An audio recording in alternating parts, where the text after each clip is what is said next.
Alrighty guys, good to have you back on another video of NieR Reincarnation, and today we have the 4th clear of Subjugation Season 4 on my account, which is with the Fire team against the Wind Moose. I'm not really satisfied with my Wave 2, but the other twos were great, and but we get to that when it's time actually. So first things first, Wave 1. And Wave 1, I'm so proud of Wave 1, it's actually insane how much damage I dealt there. And we're going to do that with Summer Gale, Crow, and Christmas Griff. Summer Gale, the support unit of this wave, with the Fractured Archihas sword. If you have, for example, Sinuelis Noel, it is the same debuffs here, but with one more hit on each of the skills and better passives as well, with higher stats. So if I would have that, I would change that ASAP, because this weapon, the spear, is actually so good. We have a shutdown companion here with half a set of Berserker and 2 haste weapons to speed up the skills. Then we have Crow with the new ROD Demus gun, which is actually a very good gun. Unfortunately, it doesn't have good abilities, but the skills are very insane. 100% damage and 50% more boon for 15 seconds, and then 100% times 5 as well on skill 2. Then Crow has his signature weapon and Adamant Abandonment. Both of these have the same abilities, which is 15% vigor and 30% bold vigor when your HP is full. And then we have one attack up companion here with a fast animation time, which is crucial in this run. But I'm talking about this when we go into the gameplay. 100%, 230% crit damage. And then we have Christmas Griff. Of course, I have to use Christmas Griff somewhere, and he is the main damage dealer in this wave with Bold Vigor Debris, Subjugation 2-hand sword as main hand weapon. Then we have one weapon with haste ability, which is quite important to get the skills ready after knockdown, before knockdown, and during knockdown. So we're going to use that Subjugation sword multiple times in this run. Then we have Crow's weapon as sub as well, and yeah, with 30% bold vigor. One attack up companion that is also the support companion for this wave, so we get more we deal more damage from fire attacks. Half a set of crit rate, crit damage memoirs. Griff also 100% crit rate, 250 almost crit damage, and he will deal insane damage. So let's go into wave 1.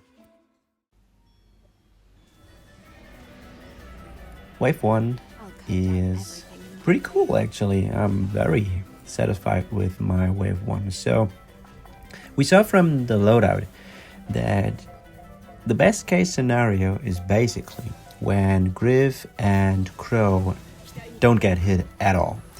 So we're using the Subjugation sword as quick as possible. That's why we have one haste weapon, so we can squeeze that in real quick. And now we get the second hit on Gale. So actually Crow and Griff are still at 100% HP. And we now start to end the knockdown with the boon buff from the Subjugation sword, both debuffs from Gale, one attack up companion, Gale's character skill, and then with both weapon skills of Crow. And then inside knockdown we actually use Crow's character skill cap 3 times for wave 1. That is actually insane. Griff almost 10 million per hit, and the second weapon skill also pretty good. Then we have a lot of auto attacks going in here. Crow actually quite nice. And we also do it this way that we activate both weapon skills of Griff again, and quickly after that the companion skill that he's attached with, and his character skill once more to finish off knockdown. And we're already over 170 million on wave 1. That is actually pretty good. Now the task is basically to manipulate the enemy this way that he gives himself a buff and does the AoE attack quickly after that. So that's why we activate 2 weapon skills of Crow. And it's very important that we activate 1 weapon skill of Griff as well, because we need that in order to get his character skill ready again. Unfortunately, there's like, I still need 2 seconds or so more in order to do the full combo with the weapon skills, character skills, and companion skills.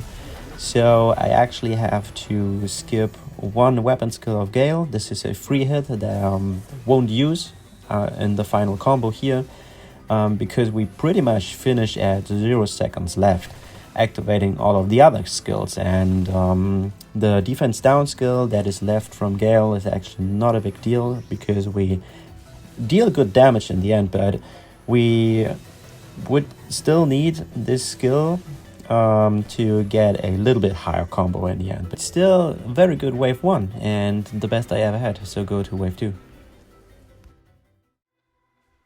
For wave 2, we are now using Summer 06 Revive the first time, Christmas Akea, and Abstract Rion. Summer 06 Revive, of course, is the damage dealer here, with EX Sarafa Spear as main hand weapon, his signature weapon as sub, which is actually quite good with Blaze Boon 30% and Ambush 15. Good PvE weapon.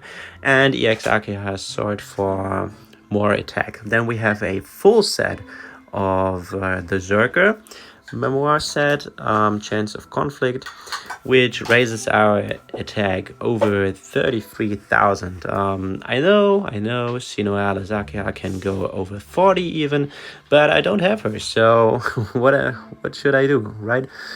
06 Rise still to this day, I think he's actually quite a good DPS for fire because of his character skill, which is unfortunately only a 4-hit, and the multipliers are not that high as well, but he gives himself a 20% fire buff, which is actually not that bad. Then we have Christmas Akea. She has the weapon of Summer Gale, which is 30% Valiance when maxed.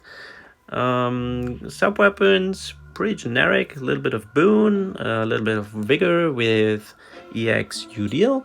Then we have 1 attack up companion. 06 Revive only has the support companion here, with 16% more damage from fire attacks. Attack up here from Akea as well. We try to overlap her character skill in order to get more attack, but also the pursuit buff for the whole party, primarily of course for 06 Revive.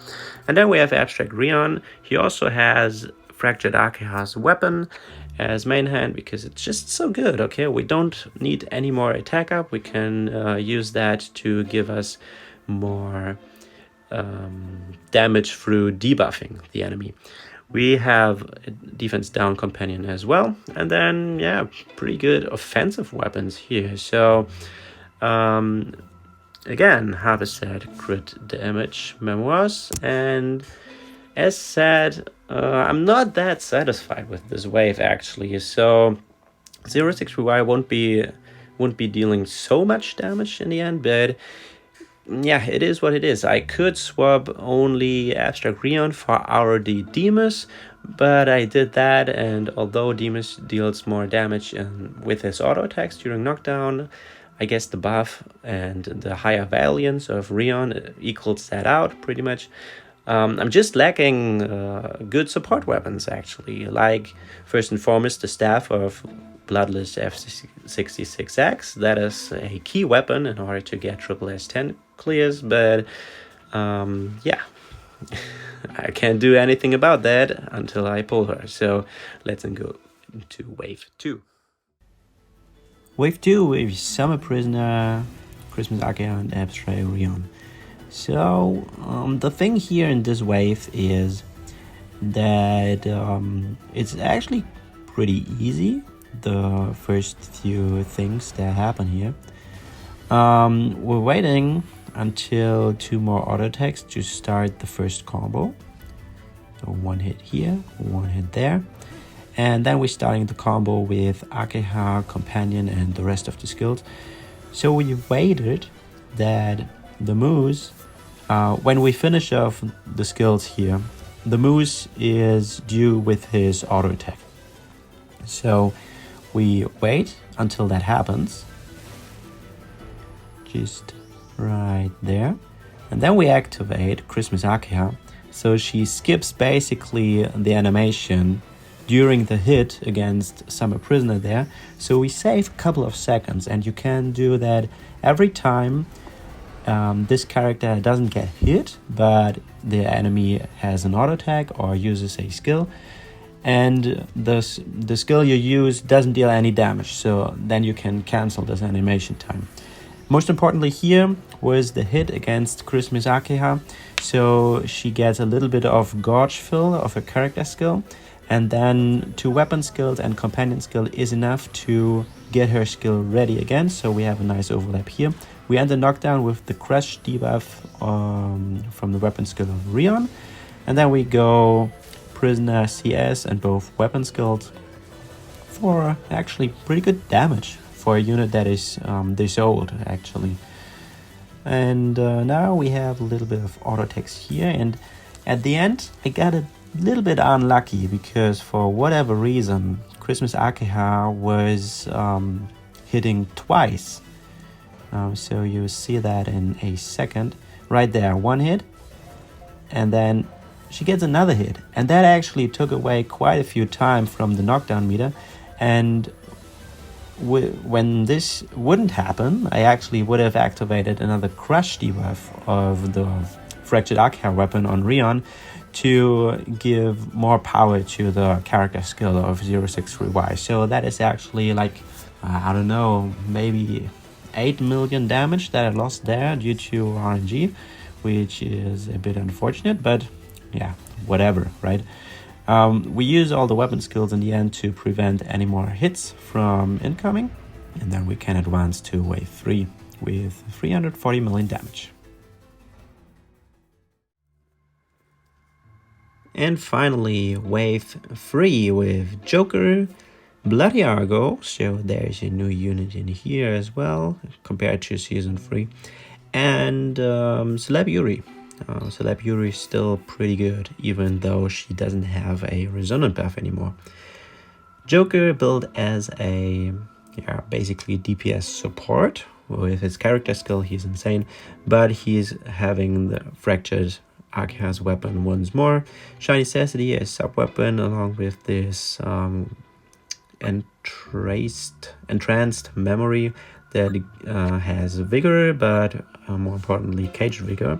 Pretty easy caged vigor, 20% when below 60% HP. That is a nice bonus there. So we have half a set of crit rate, crit damage memoirs, attack up companion here. Then we have Bloody Argo with attack up weapon. We get 25% from this 3-star weapon. Was Chronicle 6? Was it 6 or 4? 6. Okay, was Chronicle 6. Also Fatal 8% and Vigor 8%. So it's one of the better 3-star weapons. And I needed a little bit of more attack up, as again I don't have the staff of Bloodless F66X. Then we have quite good sub-weapons for him.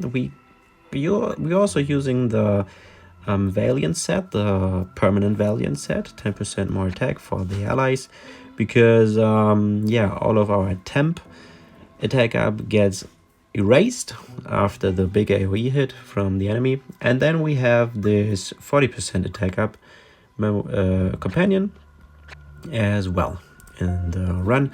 And we also have, like I said, Celeb Yuri with EX Last Sword as main hand weapon. Pretty good sub weapons that both, oh no, not both, but this one has haste and 15% fatal, and this one has 30% boon and 10% crit rate. Half a set of crit damage memoirs, the support companion here, and 8% more attack. So, and almost 30,000 attack at Awakening 0, basically. So Yuri with the Blaze Drive doesn't play along, okay? She hits pretty hard still after her resonant buff is gone. And without further ado, let's go into wave 3. Wave 3 was actually the easiest in terms of RNG that we need here in order to get good damage in. And this is only getting Joker below 50% HP, which is not that hard because this AoE skill here is quite powerful already, and then we only need one more auto attack against him. Other than that, we actually have to use quite a lot of weapon skills here of Bloody Argo, because he is only at level 70, and that means his character skill gauge is not the quickest. So if you enhance or ascend a character to level 90, the character skill gauge is reduced. And what we're also doing here is we keep the defense down alive on the enemy. So you see here, I activate the defense down of Joker's weapon as often as possible. Whenever it is ready again, I activate it again, so we keep the stack going. And on the other hand, we can also activate companion buffs to our attack so that we have a good stack there as well. Most importantly here was that Joker dealt one hit auto attack, and Yuri is due after him. So what we're doing here is we end the knockdown that Yuri has the first auto attack, which is actually important because otherwise her character skill wouldn't be ready in time. There's a nice trick here. Abstract or Bloody Argo activates his character skill, and after that the last weapon skill of Yuri. And actually this is like a little bit, like a bug or exploit, I don't know, but Bloody Argo reduces the cooldown time of the skills when his character skill is used. And even though the weapon skill of Yuri was after that, it also gets the reduction. So as you can see here, with the first auto attack during knockdown, I was able to get the character skill in the second time of Yuri, and she's still a very good unit. Even without resonant buff, she deals insane damage because of Blaze Drive, getting more attack from fire weapons. And that's the run, basically. That's the run in the end.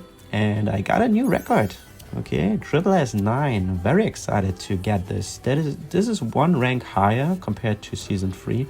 And actually it was maybe even a little bit harder because, as I said, Yuri doesn't have a resonant buff anymore, and I didn't get a lot of new weapons. I mean, of course, I got to improve wave 1 with Summer Gale, which is actually insane.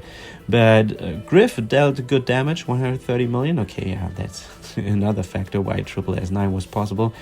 Summer 063Y, 140. Joker with almost 40 million, not that high. Yuri 150, but in the end almost 200 million, so that is nice. I'm very satisfied with my clear here, and I hope there is something you can take away for your own run. If you have any questions, leave a comment down below. If you like the video, leave a like, subscribe to the channel if you want to see more, and other than that, I wish you a nice rest of your day. Stay safe, and I'll catch you in the next one. Peace.